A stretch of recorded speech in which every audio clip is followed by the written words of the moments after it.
But he just went past somebody right out here in front of us. I don't think that's informed anyone who's listening on radio very much about the race, but I thought they changed positions just as they went by. They certainly did, and Cale Yarborough, who is running the car number 28, is gaining on Richard Petty right now, who is running out front. As we see going into turn one, Cale Yarborough continues to gain on Richard Petty, so it looks like we'll have a shootout down near the end of this race between those two drivers. So we're going to throw it back upstairs again, Mr. President. It's been a real pleasure having you here with us today for this Pepsi Firecracker 400. Well, it's a wonderful 4th of July for me, and I wish everybody a very happy. We know that you look forward to greeting the winner. It was a very special moment that here's a little country boy from North Carolina that had an opportunity to sit beside of a president and talk to him for that long of a period of time.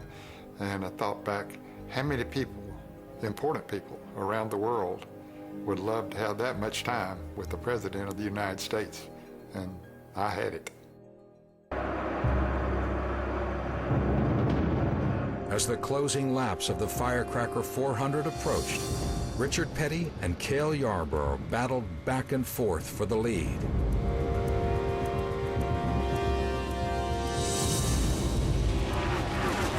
The race really did get good at the end between Cale Yarborough and Richard Petty.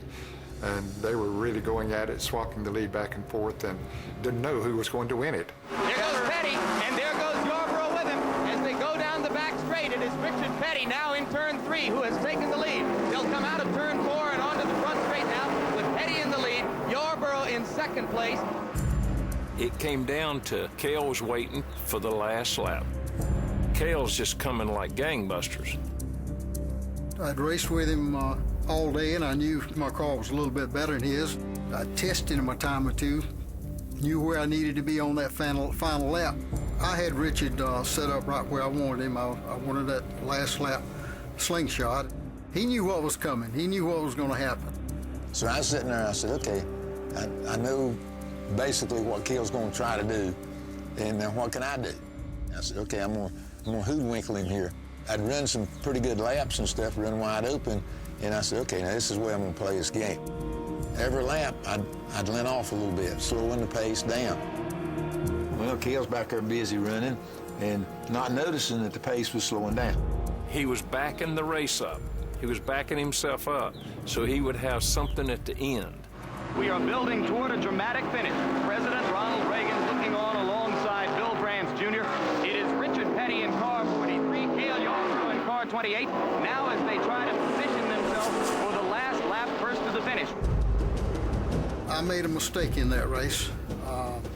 My car was quick enough that I could have won the race instead of waiting for that last lap slingshot move. We come down the front stretch with a couple laps to go, and here's a car way up in the air going in the first corner. And I said, oh, okay, this is going to be it. And a car is spun out. Doug Hebron's car is spun out in turn 1. The yellow caution flag is going to come out. We went right past the start-finish line before they threw the caution. So we knew whichever one was back first was going to win the race. This will, in all intents and purposes, perhaps be the last lap of the race. And then when the caution came out, then Cale realized that he better get on the deal. But that's when Richard surprised the heck out of him because he had something left. Quick as I seen what was happening, I go wide open again, okay? We were going into turn 1, and I was right on his bumper. I didn't have my right distance behind him to make the slingshot work. I got by him anyway, and I beat him into the third turn. So then we go down the back stretch, and here he comes. He pulls out, goes by me, goes in that corner about 10 miles an hour faster than he'd been for the last 8 or 10 laps. And the car moves up. And when it did, then that gave me a chance to go back under him. This may be the race that we're looking at here as they sweep up into traffic. They are door to door in the dogleg. They touch, coming to the trial, down to the line. Coming down the front straight. Here they are, Sam. They will come across the yellow line. It's Richard Petty by a foot. Petty wins his 200th career NASCAR victory. The race was over, technically, but it wasn't over. There was still some more time to go. That's when they would, of course, finish the race under caution if necessary, and it was necessary at that time. It was not the checker flag, it was a caution flag. So we get in line, and the pace car comes out. Well, we make the lap and come around. Cale goes down pit road. Now with 1 lap to go and behind Petty, Cale Yarborough is turning off and heading toward pit road. No, Cale goes right through the pits and back out. I'm trying to think if there's any remaining element of strategy that could have dictated that move. I can't think of it. He thought once they crossed that finish line and he beat me, well, I'm through. I misread the flagman's fingers, and when we came down for the caution flag there, I thought the race was over. And I guess my brain blew up is what happened. It was just a dumb thing for me to do, and I came in, which lost some more positions. I always wished that I had that race to run over again, or that last lap to run over again. I think I'd have been a little bit harder to get by than I was. We were warned that we needed to be prepared for the fact that when the winter comes up, this guy's going to be out of breath. You know, he could need an oxygen tank. I mean, you know, which none of us were really experienced with. So we were told, one is there might be a time gap. As I remember, there really wasn't a gap because Petty, if I recall right, got out of the car and just about ran to go up there. And a sensational rendezvous with destiny for Richard Petty, who has political aspirations. He will now, not for the first time, be meeting President Reagan as part of the victory celebration. Then we go up in the announcer's booth, and there's the president. And now here in what for today has become the winner's circle, I am with the guest of honor, President Ronald Reagan, and the honored man of the day who has won his 200th Grand National Stock Car race, Richard Petty. Mr. President, it's great to have you here. A member of your staff intimated to me yesterday that although you are interested in the fortunes of all race drivers, you might be excited to see this occasion, Richard Petty winning his 200th. It's quite a day, isn't it? Well, it certainly is. I understand that no one in the whole history of racing has ever done that or ever won 200 races. I thought it was a fairly long interview. I remember Reagan kind of made fun of himself on how he sort of announced the race for a while. And you called 4 or 5 laps on the radio. How'd you think your race call went? Not very good. I'm glad that when I was a sports announcer, it was mainly baseball and football and a few things like swimming and that sort of thing, because I was having an awful lot of laps after I got here when I was trying to figure out who was where.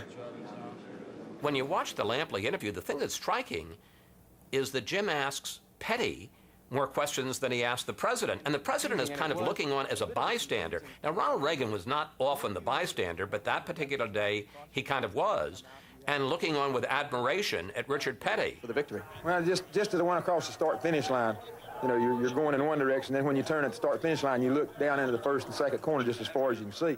And I think he really enjoyed just something different that he hadn't ever seen before up close. It basically blew the president's mind that we were running 200 mile an hour and leaving black marks on each one of his car. You could tell Reagan was enjoying it. They were both very relaxed. They obviously were very comfortable with each other. With all the presidents that's ever been in the United States, this is the first one that's ever showed up at a racetrack. So everybody's got to go from that, from racing standpoint, and I wanted to be the one that was able to welcome him to Grand National races. Ronald Reagan and his team saw the NASCAR demographic as an important political constituency. He went after it that day, and my guess is he got a lot of votes. I join in the congratulations. I even have a conflict of interest here because he's doing some yeoman service in a political sense. What was really neat about it was we got the president on the sports page, but he got us on the front page. So it was a good trade-off. While the president and the king chatted in the grandstands, the iconic number 43 was pushed into victory lane for the 200th time.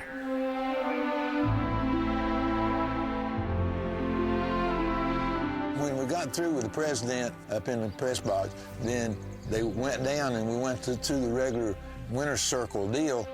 They had a big sign there, 200 win. Anytime you want to race with the kids and Linda at the racetrack, it was a big deal. If Daddy won and we all were in there, he would always let like one of us hold the trophy, and I got to hold the trophy. In the picture, I'm the one sitting there holding the trophy. We were always right there when he would get out of a car if we were there, and he would always, you know, speak to Mama. She knew from the moment how big it was, more than us. I think she was about 1.5 feet off the ground when we went in the winner's circle there because grins and stuff, and she just sort of floating around. had to go then and clean up, take a bath, change clothes and stuff, because they said as quick as the race was over with, was going to have a picnic with the President of the United States. My guess is that we decided it was going to be something sort of very ordinary American. Everything has to be planned. You're planning where he's going to sit and who he's going to sit with, and then you've got White House stewards that have to come in and supervise where the food came from, the preparation and the serving and things like that. And they all brought us some chicken. Okay, so we had a chicken dinner. I think Bobby was on one side of the president, and I was on the other side of the president. He was a hero of mine, and I was just so pleased to be around him, to be there by him. Just listen to every word he said. There were times like that when he actually, although he was still in public, he could really relax. Reagan was a performer, and whether he was laid back or not, he knew what his role was to play there. And, you know, he was going to be amongst all the good old boys. He was going to be a good old boy. When he said something about, well, you know, I'm in a little race of my own this year. I know how you all feel, too, because I'm in a little race myself this year. It was a non-political event, but I think he had to make an allusion to the campaign somehow.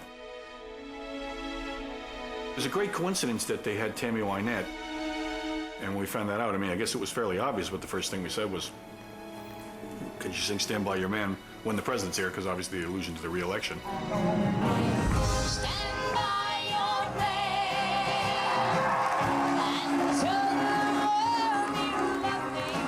Tammy Wynette was obviously a great showwoman, and so was Ronald Reagan. And they were two performers on the stage and thoroughly enjoying the spotlight together. Not only was the president standing beside her, but they ended up arm in arm, head to head, and that was pretty unusual. Ronald Reagan didn't do that with just anybody. Kind of like you want to high-five somebody, you know? It's like when something like that happens. We would judge our success in a lot of ways in those days, but primarily it was by television coverage. So that brief clip, in this case, I think Chris Wallace's clip on NBC was probably the best we could hope for. This is NBC Nightly News, reported by Tom Brokaw. Good evening, and it was a very active 4th of July for President Reagan. He started a stock car race. He warned Jesse Jackson about interfering in foreign affairs, and he said that while he's not happy with rising interest rates, he has no plans for government action to control them. Chris Wallace reports tonight that it was all in a day's work for a man running for re-election. Despite the obvious campaign benefits today, the president's trip here was paid for by the taxpayer. A spokesman explaining that Mr. Reagan did not ask for any votes. Chris Wallace, NBC News, with the president in Florida. At a certain point, the NASCAR dads became an identifiable demographic that politicians went after. Long before anybody else saw it, Ronald Reagan and his team saw the NASCAR demographic as an important political constituency. He went after it that day, and my guess is he got a lot of votes. What people saw was Ronald Reagan among NASCAR fans, among 100,000 people, ordinary Americans, sitting there having Kentucky Fried Chicken with Richard Petty and other drivers and real people. It really couldn't get much better than that. It was an unusual event on a lot of levels. I had covered Reagan at that point for 2 years. I ended up covering him for 6, and it's one of the few days in those 6 years that really stands out. To have the president there and for Richard to achieve not only his 200th win, but that was his last win. So what does that tell you? You know, maybe we should have gotten the president to come more races, you know? When I look back and think about it, I guess the biggest thrill that day was coming to the flag and looking over and thinking I beat Cale. Forgetting the President of the United States, forgetting all the happiness stuff. Hey, we just won another race. But it was a big deal to be up there with the President of the United States on July the 4th, win your 200th race. It was just beyond imagination, I guess.